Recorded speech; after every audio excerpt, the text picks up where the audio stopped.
আপনি যদি আপনার রান্নাঘরে গিয়ে এক মুঠো চীনাবাদাম হাতে তুলে নেন তাহলে হয়তো ভাবছেন এটা শুধু একটা সাধারণ জলখাবার, সময় কাটানোর জন্য মুখে দেওয়ার মতো ছোট্ট কিছু, কিন্তু সত্যিটা অনেক গভীর, অনেক বেশি চমকে দেওয়ার মতো। আপনি হয়তো বুঝতেই পারছেন না আপনার হাতের এই এক মুঠো চীনাবাদাম নিঃশব্দে আপনার শরীরের ভেতরের এমন কিছু পরিবর্তন শুরু করে দিতে পারে যা আপনার সারাদিনের শক্তি, আপনার হৃদযন্ত্র নিরাপত্তা, এমনকি আপনার ত্বক আর চুলের অবস্থানকেও সম্পূর্ণভাবে বদলে দিতে পারে। আর সবচেয়ে ভয়ানক সত্যিটা হলো আপনি হয়তো এই জিনিসটাকে অবহেলা করে এসেছেন। হ্যাঁ, একদম সঠিক শুনেছেন, এই ছোট্ট সস্তা চীনাবাদামটি আসলে যেন একটি পাওয়ার হাউস। কিন্তু আপনি কি জানেন এই সাধারণ চীনাবাদাম আপনার শরীরে কি কি অসাধারণ পরিবর্তন আনে? আসসালামু আলাইকুম আমার প্রিয় ভাইয়া আপুরা, আপনারা সবাই কেমন আছেন? আশা করছি যে যেখান থেকে আমার এই ভিডিও দেখছেন আপনারা সবাই ভালো আছেন, সুস্থ আছেন। এতক্ষণ ধরে আপনাদের সাথে যে কথাগুলো শেয়ার করলাম, এই ধরনের আরও অনেক উপকারী কথা আপনাদের সাথে শেয়ার করব। সেটা জানতে হলে আমার ভিডিওর প্রথম থেকে শেষ পর্যন্ত থাকতে হবে। আপনারা যদি এই মুহূর্তে আমার ভিডিওটা ছেড়ে চলে যান তাহলে কিন্তু আপনারা অনেক বড় একটা কিছু মিস করবেন। একটা কথা আছে না, বাঁচতে হলে জানতে হবে, জানতে হলে শিখতে হবে। তো আজকে যদি আপনারা আমার ভিডিওটা সম্পূর্ণ দেখেন তাহলে অনেক কিছু জানতে পারবেন এবং শিখতে পারবেন, এবং সেটা আপনাদের অনেক উপকারে আসবে। আর এখানে দেখতে পারতেছেন আপনাদের সাথে আজকে খুবই মজার একটা ভর্তা রেসিপি নিয়ে চলে আসলাম।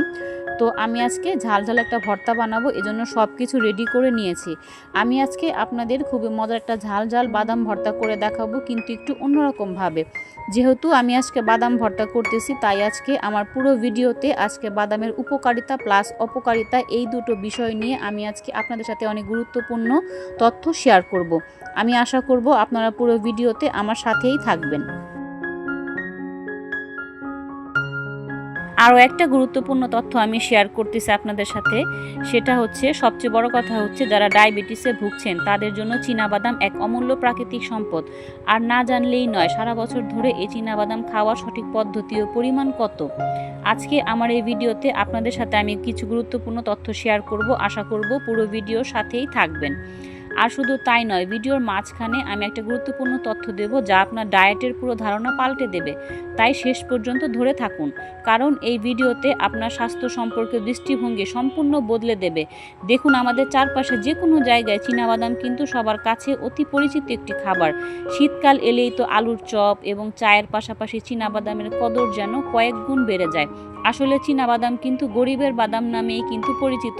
শুনতে হাস্যকর মনে হলেও এটাই কিন্তু বাস্তব, কারণ এর দাম একদম হাতের নাগালে, কিন্তু পুষ্টিগুণে ভরপুর। তাই চলুন প্রথমে জেনে নেওয়া যাক চীনাবাদামের সবচেয়ে গুরুত্বপূর্ণ একটি গুণ, যা একে অন্য যে কোনো সস্তা স্ন্যাক্স থেকে সম্পূর্ণ আলাদা করে দেয়।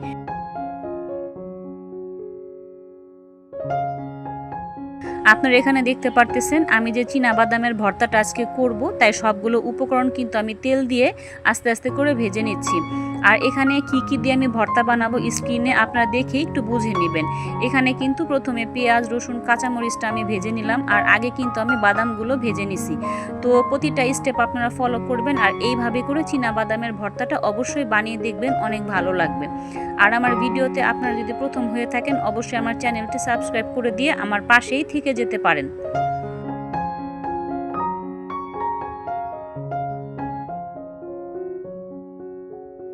আমার প্রিয় ভাইয়া আপুরা, এখন আপনাদের মনে প্রশ্ন জাগতে পারে কেন এই তথ্যগুলো আপনাদের আমি দিচ্ছি। কারণ আজকাল তরুণ তরুণী থেকে শুরু করে বয়স্করা প্রায় সবার মধ্যে কোলেস্টেরলের সমস্যা কিন্তু দেখা যাচ্ছে। দূষণ, ভাজাভুজি, অনিয়মিত খাওয়া দাওয়া, এসবের জন্য হার্টের সমস্যা কিন্তু বেড়েই চলেছে। কিন্তু আপনি যদি প্রতিদিন এক মুঠো চীনাবাদাম খান তাহলে আপনার ধমনীর দেয়ালে চর্বি জমার সম্ভাবনা অনেকটাই কমে যায়। এক গবেষণায় দেখা গেছে যারা নিয়মিত চীনাবাদাম খান তাদের হৃদরোগে আক্রান্ত হওয়ার ঝুঁকি প্রায় 25 থেকে 30% পর্যন্ত কমে যায়। আর ভাবুন তো, এত কম খরচে এমন অসাধারণ উপকার। আসলে চীনাবাদামে থাকা মনোস্যাচুরেটেড ফ্যাট আর পলি আনস্যাচুরেটেড ফ্যাট আমাদের হার্ট ভালো রাখতে দারুণ কাজ করে। এটি ধমনী পরিষ্কার রাখে, ব্লাড প্রেশার নিয়ন্ত্রণ রাখে, আবার হার্ট অ্যাটাকের সম্ভাবনা কিন্তু কমায়। এবার আসা যাক ডায়াবেটিসের প্রসঙ্গে। আপনি যদি সুগারের রোগী হন তাহলে কিন্তু চীনাবাদাম আপনার জন্য এক দারুণ অস্ত্র হিসেবে কাজ করবে, কারণ চীনাবাদামের গ্লাইসেমিক ইন্ডেক্স অত্যন্ত কম, মাত্র 14 পয়েন্ট থাকে। খুব সহজ ভাষায় বললে চীনাবাদাম খাওয়ার পরে আপনার রক্তের শর্করা খুব ধীরে ধীরে বাড়ে, হঠাৎ করে কিন্তু বাড়ে না। এর মানে এই নয় যাতে ইচ্ছামতো আপনি চীনাবাদাম খেয়ে ফেলবেন, কিন্তু সঠিক মাত্রায় খেলে এটি আপনার ইনসুলিনের মাত্রা নিয়ন্ত্রণ রাখতে একদম কার্যকরী ভূমিকা রাখে। কিন্তু সঠিক মাত্রায় চীনাবাদামটা আপনাকে খেতে হবে। আর সকালবেলা জল খাবারে যদি আপনারা কিছু চীনাবাদাম রাখেন তাহলে কিন্তু সারাদিন আপনার এনার্জি স্থির থাকবে, আর মিষ্টি খাওয়ার যে একটা প্রবণতা সেটা কিন্তু একদম কমে যাবে, এমনকি চায়ের প্রতি লোভ লালসাও কিন্তু কমে যাবে। চীনাবাদামের আরও একটি অসাধারণ দিক হলো এতে প্রচুর পরিমাণ প্রোটিন থাকে। মাত্র 100 গ্রাম চীনাবাদামে প্রায় 26 গ্রাম প্রোটিন পাওয়া যায়। নিয়মিত চীনাবাদাম খেলে রক্তে হিমোগ্লোবিনের মাত্রা দ্বিগুণ পরিমাণে বেড়ে যায়, ফলে শরীরে অক্সিজেনের সঞ্চালন কিন্তু ভালো হয়। অনেকের মনে প্রশ্ন জাগতে পারে, আয়রন তো পালং শাক, মাছের মধ্যেও কিন্তু বেশি থাকে, কিন্তু চীনাবাদামের সুবিধা হলো এটি সারা বছর সহজলভ্য এবং একদম নষ্ট হয় না। আপনি যদি আপনার ত্বকের যত্ন নিয়ে চিন্তিত থাকেন তাহলে কিন্তু আমি আপনাকে বাদামটা সাজেস্ট করব। তাহলে চীনাবাদাম আপনার জন্য হচ্ছে বেস্ট অপশন। তাহলে চীনাবাদাম আপনার রুটিনে জায়গা হওয়া কিন্তু একদম উচিত। চীনাবাদামে প্রচুর পরিমাণ ভিটামিন B3 এবং নায়াসিন থাকে, যা ত্বককে ভেতর থেকে পুষ্ট রাখে। চীনাবাদামের সাথে যদি গুড় মিলিয়ে খান তাহলে কি হবে, এটি কিন্তু প্রাচীন এবং কার্যকরী ঘরোয়া টোটকা যা আপনার দেহে হিমোগ্লোবিনের পরিমাণ দ্রুত বাড়ায়। দুপুরে খাবারের পর যদি মুখে কিছুটা খেতে ইচ্ছে করে তাহলে চিপস বা বিস্কুটের পরিবর্তে একটা চীনাবাদাম খেতে পারেন। আবার সন্ধ্যাবেলা কিন্তু চীনাবাদাম দিয়ে অনেক ধরনের স্ন্যাক্স তৈরি করা যায়। চীনাবাদামের পাকোড়া বানানো যায়, চীনাবাদামের কাবাব বানানো যায়। আপনারা কিন্তু এগুলো বিভিন্ন ধরনের আইটেম কিন্তু বানিয়ে চায়ের সাথে বিকেলে খেতে পারেন। একসাথে আপনাদের মুখের মজাটাও পাবেন, আবার সব ধরনের উপকারিতা পেয়ে যাচ্ছেন। আবার চীনাবাদাম কিন্তু আপনার ওজন নিয়ন্ত্রণে কিন্তু অনেক সাহায্য করে, আর এতে প্রচুর পরিমাণে ফাইবার থাকে যা পেট ভরা রাখে। তো বন্ধুরা, এখন আপনারাই বলেন এই উপকারী জিনিসটা আমাদের রেগুলার খাদ্য তালিকায় থাকা উচিত কিনা। তো আমার কাছে মনে হয় যে এটা কিন্তু আমাদের প্রতিদিনের খাবার তালিকায় কিন্তু একটা দুটা করে অল্প হলেও আমাদের বাদামটা রেগুলার খাওয়া উচিত, কারণ এটা আমাদের শরীর স্বাস্থ্যকে সব দিক থেকে ভালো রাখবে ইনশাল্লাহ।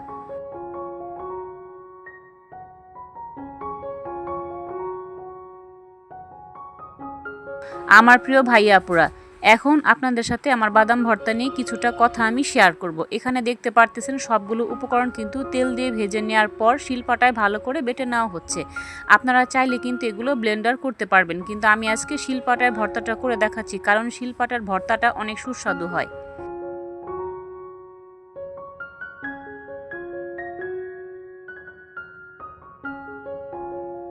এখানে দেখতে পারতেছেন আমি কিন্তু বেশ কিছুটা শুকনা মরিচ ব্যবহার করতেছি, আর এখানে শুকনা মরিচের পাশাপাশি আমি কিন্তু কাঁচা মরিচটাও ব্যবহার করলাম। আপনারা চাইলে যে কোনো একটা দিয়ে করতে পারবেন, কিন্তু শুকনা মরিচের পাশাপাশি যদি কাঁচা মরিচটা দেন তাহলে কিন্তু ভর্তাটা অনেক টেস্টি হবে। আপনারাও অল্প হলেও দেওয়ার চেষ্টা করবেন।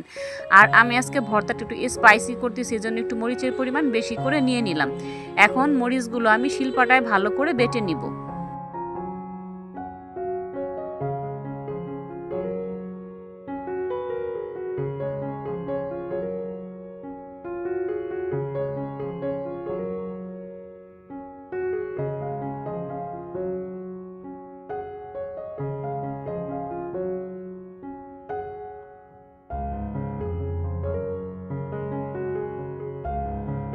এতক্ষণ আমরা জানলাম চীনাবাদাম কত উপকারী, কিন্তু সবচাইতে বড় কথা প্রতিদিনের জীবনের একটি অপরিহার্য অংশ বানিয়ে নিন।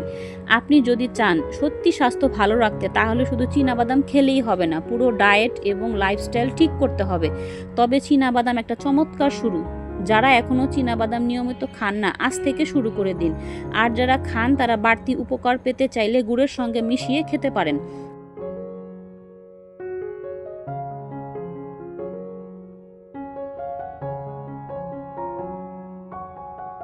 আমি এখন বাদাম ভর্তার ভিতরে এমন একটা সিক্রেট উপকরণ ব্যবহার করব, যেটা ব্যবহার না করলে এই ভর্তা কিন্তু কখনোই টেস্ট হবে না। অবশ্যই পুরো ভিডিওটা সাথেই থাকুন।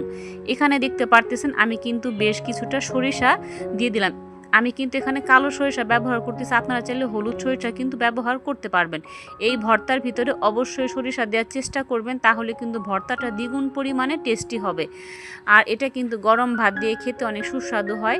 তো বন্ধুরা, আপনারা যদি আমার ভিডিওটা প্রথম থেকে শেষ পর্যন্ত দেখে থাকেন আপনাদের জানাই অসংখ্য ধন্যবাদ।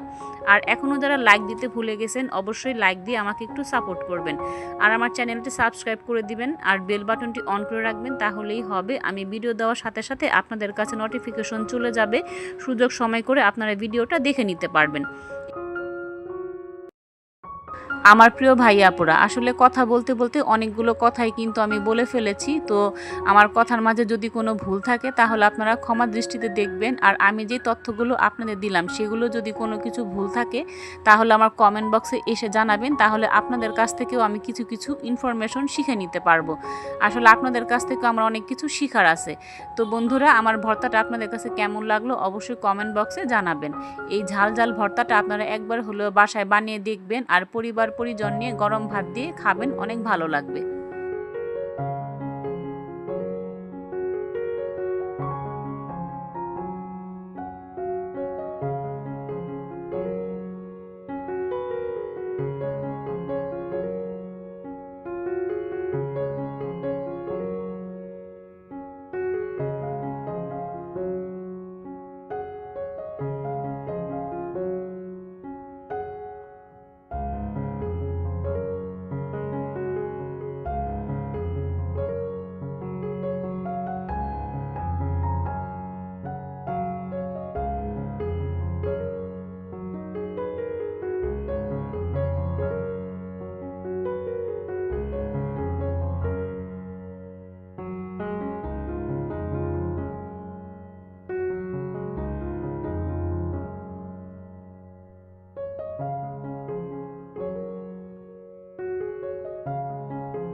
এখানে দেখতে পারতেছেন ভর্তাটা কিন্তু আমার শিলপাটায় বাটা হয়ে গেছে। তো এই পর্যায়ে আমি বেশ কিছুটা ধনিয়া পাতা ব্যবহার করতেছি। আমি একটু ধনিয়া পাতা বেশি করে দিচ্ছি, আপনারা চাইলে কম বেশি করে নিতে পারবেন। এরকম ভর্তা থাকলে কিন্তু মাছ মাংসের স্বাদও কিন্তু হার মানাবে। এরকম ভর্তা থাকলে কিন্তু তখন মাছ মাংস কোনো কিছুই কিন্তু আর ভালো লাগে না। আপনারা দেখতে পারতেছেন এই পর্যায়ে কিন্তু আমি বেশ কিছুটা ধনিয়া পাতা ব্যবহার করলাম। আপনারা যারা ধনিয়া পাতার ফ্লেভার পছন্দ না করেন তারা কিন্তু ধনিয়া পাতাটা স্কিপ করতে পারেন, কিন্তু দিলে কি হবে, ভর্তাটা কিন্তু অনেক ভালো লাগবে। আর এরকম ভর্তা থাকলে কিন্তু অনায়াসে 1 থেকে 2 প্লেট ভাত কিন্তু খেয়ে নেওয়া যাবে। আমার আজকের ভর্তার রেসিপিটা আপনাদের কাছে কেমন লাগলো অবশ্যই আমার কমেন্ট বক্সে একটু জানাবেন। এই পর্যায়ে দেখতে পারতেছেন আমি কিন্তু বেশ কিছুটা সরিষার তেল ব্যবহার করতেছি। অবশ্যই সরিষার তেলটা দেওয়ার চেষ্টা করবেন, তা না হলে কিন্তু এই ভর্তার পারফেক্ট টেস্ট কিন্তু আপনারা পাবেন না। এখানে কিন্তু আমি সরিষা ব্যবহার করছি, তো সরিষার তেলটা না দিলেও চলবে, কিন্তু আমি দিতেছি সরিষার তেলের একটা ফ্লেভার, সেটা না আসলে আসলে ভর্তাটা আমার কাছে ভালো লাগে না, এজন্য আমি একটু সরিষার তেল ব্যবহার করতেছি। এই ভর্তার ভিতরে সরিষার তেলটাও ব্যবহার করতে হবে আর সরিষাটাও কিন্তু ব্যবহার করতে হবে, কোনোভাবেই কিন্তু স্কিপ করা যাবে না। এই পর্যায়ে কিন্তু ভর্তাটা হাত দিয়ে ভালো করে আমি একটু মেখে নিচ্ছি। আর এই ভর্তাটা আপনারা যারা করে এখনো খান নাই, একবার হলেও আমার রেসিপিটি ফলো করে বাসায় এভাবে বানিয়ে দেখতে পারেন, অনেক ভালো লাগবে। আর দেখেন ভর্তাটা কিন্তু কতটা লোভনীয় দেখাচ্ছে, এটা খেতেও কিন্তু অনেক সুস্বাদু একটা ভর্তা। আর এই ধরনের বাদাম ভর্তা খেলে কিন্তু শরীরের জন্য খুব উপকারী হবে, কোনো প্রকার কিন্তু কোনো ক্ষতি হবে না। তো আপনারা একবার হলেও এই রেসিপিটা বাসায় ট্রাই করে দেখতে পারেন। আমি আশা করছি আজকের এই দীর্ঘ আলোচনা আপনাকে সত্যি খুব উপকার এনে দিবে। তো বন্ধুরা, আজকে এ পর্যন্তই, আবার দেখা হবে নতুন কোনো রেসিপিতে। সে পর্যন্ত আপনারা আফরোজা কুকিং রেসিপির সাথেই থাকুন।